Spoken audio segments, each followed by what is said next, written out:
Bonjour à toutes et à tous, mon invité Rémi Lamera. Bonjour Rémi. Salut Jérôme, bonjour à Bon, tout le monde. tu vas nous parler Et de rugby. ta reconversion et surtout nous dire bien comment ça va depuis la fin de la carrière.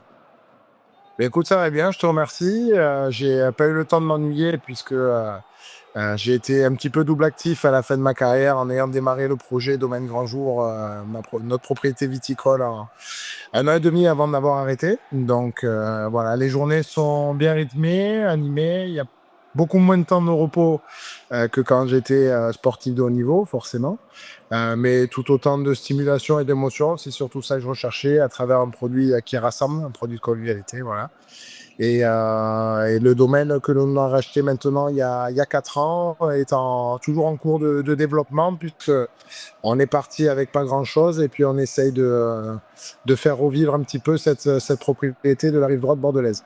Tout à l'heure, tu disais que tu avais préparé la reconversion avant la fin de ta carrière. Bon, la fin de ta carrière, c'est Clermont, la SM et l'UBB. Tu as préparé à Bordeaux le vin ou tu l'as préparé à Clermont, ta Je l'ai reconversion? préparé bien avant. Je l'ai préparé un petit peu à Castres, hein, À dans Castres aussi. le vignoble du Gaillacois, un superbe vignoble du sud-ouest, mais de manière un petit peu informelle parce que avec l'emploi du temps et l'activité d'un sportif pro, c'était compliqué de trouver une formation. J'ai eu le plaisir d'en trouver une quand j'étais joueur de la SM, notamment en formation chez Benoît Montel, vigneron des Côtes d'Auvergne, qui est en quelque sorte mon mentor un petit peu dans le vin. Quelques passages au lycée viticole de Bonn en Bourgogne et puis l'obtention de mon BTS agricole viticulture onologie en parallèle du rugby à Clermont. Puis ensuite j'ai continué forcément la formation et la curiosité, la découverte du monde du vin en rentrant dans ma région d'origine. Et puis c'est naturellement derrière que je me suis lancé dans ce projet-là. Rémi, tu es à la retraite, mais est-ce que tu arrives encore à faire un petit peu de sport ou à aller voir du sport? Ou le travail t'accapare complètement? Non, malheureusement, j'arrive pas encore m'aménager quelques plages de sport. Alors, est-ce que j'y arrive pas ou est-ce que je ne veux pas? Je sais pas trop. Toujours est-il que j'ai une activité très prenante, notamment les soirs et les week-ends, puisque c'est là qu'on fait pas mal de commerce aussi, hein. Le métier de vigneron, c'est faire pousser du raisin, le transformer en vin, mais aussi vendre ses bouteilles. Donc, les journées sont bien remplies. Euh, j'ai une partie de mon travail qui est très saisonnier l'été, où je vais être dehors à crapahuter, à bouger, à marcher pas mal, à lever des choses, à taper, etc. Donc, on va dire que c'est mes séances de muscu à moi maintenant. En revanche, j'ai une grosse période qui voit bientôt la fin des salons, où là, je fais pas grand-chose à part boire des canons et déguster un petit peu les bons produits. Donc voilà, on va dire que je suis en intersaison 6 mois et pendant 6 mois, je reprends le sport un petit peu au domaine. Est-ce qu'il y a quelque chose qui te manque de cette carrière? Les Écoute, frissons des matchs, les pré-saisons d'entraînement, non, cela bon, ne me manque pas. À part le stage de pré-saison où le volet cohésion est important et où c'est là parfois que tu fais des super souvenirs. C'est vrai que j'ai aimé souffrir avec des mecs, souffrir ensemble, c'est ça qui pour moi t'amène ce supplément d'âme et ce petit plus qui peut te permettre dans un championnat de plus en plus lissé de faire la diff. Donc oui, forcément que c'est des moments, quand tu les vis, compliqués, mais une fois qu'ils sont finis, restent en mémoire. J'ai pas beaucoup de manque honnêtement parce que encore une fois j'ai la chance d'être stimulé par ce que je fais aujourd'hui et qui est une passion, hein, une vraie passion, donc j'en apprends tous les jours. Par contre, tu l'as dit, le frisson de l'entrée de terrain, c'est peut-être ça que je retrouve pas aujourd'hui dans mon métier, et voilà, des émotions d'entrée de terrain, de porter le maillot bleu à l'étranger, de conquérir des titres et de les fêter. Oui, ça c'est des choses que malheureusement, je ne retrouverai plus, mais que j'avais anticipé en préparant ma fin de carrière assez tôt. Rémi, merci beaucoup. C'est la fin de notre premier épisode. On va se retrouver pour deux autres épisodes. On va évoquer tes meilleurs souvenirs et ensuite on évoquera également ton tout premier match professionnel. Et avec toi aujourd'hui, j'ai envie d'évoquer tes meilleurs souvenirs de carrière. Alors voilà, on rappelle, hein, c'est quoi? Toulouse, AKR, Toulouse, Castres, l'ASM, l'UBB et l'équipe de France. Ouais, bah écoute, beaucoup de très bons souvenirs. C'est dur, souvent j'ai la question quand les visiteurs viennent au domaine et me demandent, en voyant les maillots que tu vois derrière, on en a pas mal qui rappellent effectivement d'excellents souvenirs. C'est dur d'en cibler qu'un seul, mais il y a quand même quelque chose d'assez marquant, c'est quand collectivement, voilà, on arrive à conquérir des titres et à marquer le nom du club sur un trophée. Donc forcément, que le titre de champion d'Europe en 2010 à Toulouse, le titre de champion de France en 2011 à Toulouse aussi, alors que j'étais très jeune, m'ont énormément marqué dans l'envie d'aller chercher, d'aller vaincre, d'aller conquérir des titres. Castres en 2013, un autre Brennus avec un groupe qui n'était pas forcément très favori et avec l'impression d'avoir renversé un petit peu des montagnes. Très très bon souvenir et une fiesta incroyable avec le peuple castré. Et puis forcément 2017 que tu connais bien, que beaucoup d'auditeurs et d'éditrices peut-être se souviendront. Ouais, ramener le bouclier Place Jaude avec ce peuple, ce Yellow Army à perte de vue et la fiesta qui en a suivi, c'était assez incroyable. Donc voilà, ça, c'est mes souvenirs qui m'ont peut-être laissé le plus d'émotion, qui m'en laissent encore, puisque on fête les 10 ans en ce moment. Donc c'est C'est clair. rigolo de se revoir 10 ans après et de se remémorer les souvenirs.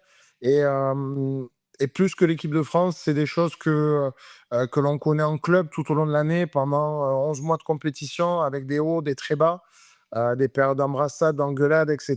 Donc d'arriver au bout avec ce soulagement et c'est un petit peu cet épanouissement, c'est pour moi les meilleurs souvenirs. Tu as la statistique des joueurs qui, comme toi, qui sont champions de France 3 fois avec 3 clubs différents, ou 4 ou 5, vous ne devez pas être nombreux. Non, honnêtement, j'ai pas ce stat en tête. Je Mais ne sais pas si on est nombreux. Je pense qu'il y a plus de monde qu'on ne le croit, mais je t'avoue que j'aurais bien aimé être plusieurs fois champion de France avec le même club. Parce que c'est vrai, quand on est joueur, ouais. qu'on démarre dans un club, on a envie, à l'instar un peu d'un Roro ou d'un Max Lédard à Toulouse, on a envie de marquer un club de par sa fidélité et son engagement. Bon, les faits de carrière font que parfois on est obligé de bouger, Ouais. mais voilà. Ah, mais je crois que de toute façon, partout où tu es passé, les gens ont l'impression que tu as fait toute ta carrière. Donc, c'est le cas à Castres, j'imagine, et à l'ASM, c'est la même chose. On a l'impression que Rémi est à l'UBB, puisque tu es resté à Bordeaux. Un grand souvenir avec l'équipe de France. Parle-nous un petit peu de ton historique en équipe de France, des tournois. Dis-nous un petit peu ce qui s'est passé. Ouais, alors l'équipe de France, ben, malheureusement, j'ai pas autant de bons souvenirs Pas que ce que assez. j'en ai en club, même si j'élude absolument pas la fierté le bonheur d'avoir représenté son pays, parce qu'on parle quand même d'un sport, mais là, on va parler à l'échelle nationale, donc c'est quand même quelque chose d'incroyable. L'équipe de France, un peu plus compliqué. J'ai jamais réellement fait l'unanimité parce qu'il y a énormément de concurrence et c'est normal. Donc, des allées, des venues. J'ai pas forcément participé à une génération qui a fait rêver les supporters de rugby français et c'est peut-être ça aujourd'hui le plus gros regret de notre carrière à beaucoup, je pense. Mais forcément, oui, la première sélection, la première fois on monte à Marcoussis pour repérage en observation, la première fois on est sur la feuille. Moi, pour mon cas, c'était en Australie, à l'autre bout du monde et où, en chantant la Marseillaise dans un stade où il y avait peut-être une centaine de Français, pas plus, l'impression de vraiment représenter tout un peuple de supporters à rugby. Donc ça a été un souvenir assez incroyable. Et puis, un peu plus marquant, c'est au Stade de France lors d'un tournoi où, je ne sais plus quelle année, voilà, on est face aux tribunes présidentielles avec un petit coin amis, famille, et où je vois mes parents en même temps que je chante la Marseillaise. Je m'imagine à ce moment-là la fierté qu'ils ont d'avoir laissé partir leur gamin et de le voir là aujourd'hui chanter la Marseillaise. Et ça m'avait marqué. Ouais. Voilà les grands souvenirs de Rémi Lameur. Bon, il y en a plein d'autres, bien évidemment, mais voilà, on a essayé d'évoquer, puis on a surtout parlé de tes trois boucliers, 3 fois champion de France. Et il y a plein de joueurs qui courent après un bouclier. Bah, toi, tu en as gagné 3 et 3 endroits différents, 3 places différentes pour le fêter. Quelle a été la plus belle fête du bouclier? Surtout que tu as fait 3 générations, enfin, sur ton âge, j'ai vu jeune, moyennement jeune et un peu plus vieux. Donc, ça a été 3 fêtes complètement Ouais, différentes. les 3 étaient fantastiques. Une semaine minimum, ça c'est chouette. C'est le minimum syndical. Et Ça, je dis c'est clair. souvent que malgré tout ce qu'on s'est mis dans le cornet pendant une semaine, on se souvient encore. Donc c'est plutôt sympa. Ouais. Maintenant, on va parler de ton tout premier match professionnel. Alors, est-ce que tu t'en rappelles? Est-ce qu'on peut planter le décor? En quelle année? Avec quelle équipe? Contre qui? Dis-nous tout. Ouais. Eh bien, écoute, ouais, je m'en souviens très bien, puisqu'effectivement, on a parlé précédemment des souvenirs. J'aurais pu évoquer aussi celui-là. La première feuille de match, elle est grand, qui est un rêve plus qu'un objectif finalement. Je suis au Stade Toulousain, j'ai 18 ans. J'ai une ascension, un développement qui se déroule, on va dire, de manière plutôt précoce, avec une équipe espoir assez compétitive, ce qui me permet, moi, d'évoluer très vite et de progresser. Et puis là, une hécatombe de blessures à cette époque au stade. Je crois que Flo Fritz s'était fracturé la malléole, Clément Poitronneau, qui jouait un petit peu au centre aussi à cette époque, se blesse. Yannick Jauson est appelé en équipe de France, puisque j'avais quand même des mastodontes devant moi en concurrence, entre guillemets, en parrain plutôt qu'en concurrence. Et donc là, j'ai un coup de fil de Jean-Michel Ancoul, qui est recruteur du Stade Toulousain, qui s'occupait un petit peu de la transition entre les jeunes et les pros, qui me dit, bon, mais demain matin, 8h, qui a attendu au vestiaire, quoi, au vestiaire des grands. Donc voilà, donc ça se passe relativement simplement, très bien encadré. Je me suis encore de Cédric Emmance qui m'épaule dès les premiers entraînements. David Schrella, Charles Jiménez aussi, qui est titulaire ce match-là contre Montauban au Stade Arnès-Vallon. Charles Jiménez qui a fait après la plupart de sa carrière au Biarritz Olympique et avec qui je joue en espoir, 2 ans de plus que moi, qui m'a un petit peu continué l'intégration et qui a fait la transition avec les grands. Et je suis remplaçant ce jour-là. Et puis on mène face à Montauban et c'est là que Guy décide de me faire rentrer, je crois, les 20 dernières minutes, je me souviens plus exactement. Voilà, donc je remplace Charlie ce jour-là et puis je rentre chez les grands pour ma première avec un match, plutôt une fin de match à notre faveur. Donc l'opportunité d'avoir des ballons sympas à jouer, ça se passe plutôt pas mal. Et puis j'avais été très surpris de tous les commentaires sympathiques et amicaux que j'avais derrière d'anciens joueurs du stade, d'anciens entraîneurs, etc., qui m'ont félicité. Ça y est, tu as planté ta première banderie, maintenant il faut continuer, le plus dur arrive. Je me souviendrai toujours de ça, c'est bien, t'es arrivé, mais le plus dur arrive maintenant. Pour arriver à ce tout premier match professionnel, où se passe ta formation avant Toulouse? Quel est Ouais. le village, le club? Qu'est-ce qui s'est passé avant? Ouais, moi je suis originaire de Gironde, du coup, donc de Sainte-Foy-la-Grande, un petit village en Gironde.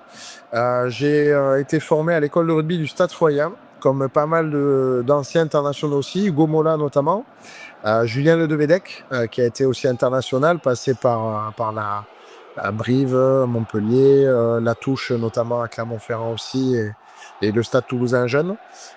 Florian Dufour, Stéphane Ahmed, pas mal de joueurs qui jouent actuellement dans le circuit. On a eu la chance de connaître des super éducateurs et des bénévoles dévoués.